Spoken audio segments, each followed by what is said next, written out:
examining the issues surrounding Twilight, in which there's an Edward and Rosalie Cullen, Edward Cullen is a real individual who has a sister named Rosalie, who indeed lived in Phoenix and had met with this author before. Nathan is my son, and he is now looking at this. I thought there was a Nathan, but I got confused. There's no Nathan in the book, but there's no doubt about it that there really is an Edward Cullen and a Rosalie. And indeed, Edward Cullen had met with this author prior and was a producer and a screenwriter, and had met with her prior to his death, and I do believe the book was published after his death. And Nathan, tell me the background on this author again. She did nothing beforehand. And how did she get this inspiration? She did nothing. She never wrote. She got it from a dream. Yeah, maybe that dream was Edward Cullen. Our family. Our family. Yeah, absolutely. Where are you making a video? Well, yes, I'm making a video. I'm going to do the Cullen family story. This is very concerning. Again, we're just theorizing. We have no facts or circumstances. You know what? I wonder if I were to read the book if we'd see more similarities. We've never read the book or seen the movie.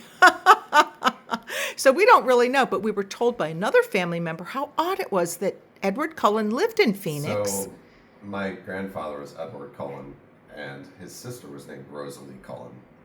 And my grandfather, Edward Cullen, actually was a Emmy Award-winning producer, and apparently knew this lady. And had met with her. How? How did he met with her somehow? I don't know. I don't know the circumstances. But tell me more about Edward Cullen and Rosalie.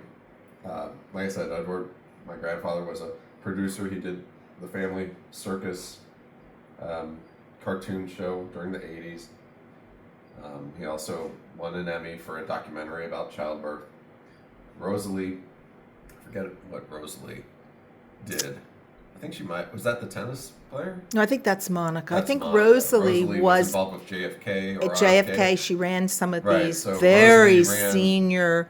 Was part of RFK's senior team. Yes. Yes, so she was very influential politically. So tell me more about Edward from Twilight, and let's see if there's any more connections. Edward had worked in New York City, was a World War II veteran. All right, find more connections. So let's see what AI tells us. She couldn't.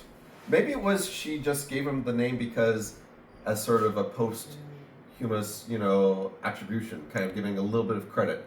Well, then maybe she should have dedicated the book to him. I mean, instead of making him the main protagonist in the book. I mean, it kind of is dedicating it to him by making the main character. I want to figure out how they met, where they met, and why they met. And isn't that author still alive? So interesting. Okay. Edward Cullen was born in 1901. Grandpa was born in 1908. No. Grandpa was born in 1908. I thought he was born in 1909. Or 9. 08 or 09. So this Edward Cullen in the book was born in 1901, or a different Edward Cullen? He becomes a father to a daughter. Oh, in the book. Oh, okay. In the book. Oh, in Rochester, New York. Oh my gosh, my family. Rochester, New York. Oh my gosh, we're from. Mom and Dad lived in Rochester, New York for a significant. Yes, they lived in Rochester for a significant period of time. Oh my gosh, raise those eyebrows. Rosalie was described as exceptionally beautiful, even by vampire standards. Oh yes, she was. As a young woman, she was engaged to a wealthy man.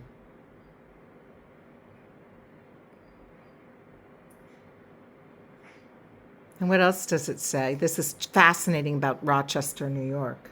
This is a little bit too coincidental. I don't think this is a coincidence. Don't you think? When we heard about this, we thought, what is the connection between this author and my father?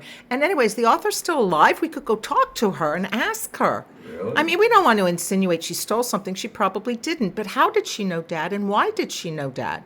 Why did she know your grandfather? And how did she know? What's interesting is that Edward Cullen, my grandfather, did know her, did meet her, and always had, story ideas. And he actually lived in Rochester for a while. Well, I don't know if there's a link. There. And he was born in 1908. So we are going to follow up on this. We're going to contact the author and just have a Are lunch you with making her. a video? Yes, and we're going to ask her to describe how she knew Edward Cullen. More to follow from the Cullen family.